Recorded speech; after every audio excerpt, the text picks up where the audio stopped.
Dina ieu ayat teh nu kadua urang kudu nyumponan kana naon? Kana takaran atanapi kana timbangan. Nyumponan takaran jeung timbangan teh anu adil. Jadi ulah aya dina hate niat rek curang, rek ngurangan kana timbangan.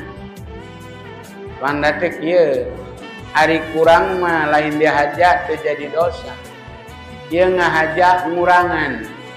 Saparapat jadi 2 ons. Nah, gitunya. Atawa setengah kilo jadi 4 ons setengah. Itu teu meunang kitu teh. Kudu dicumponan anu sampurna, kudu saadil-adilna di mana naker atawa di mana naon. Di mana-mana nimbah.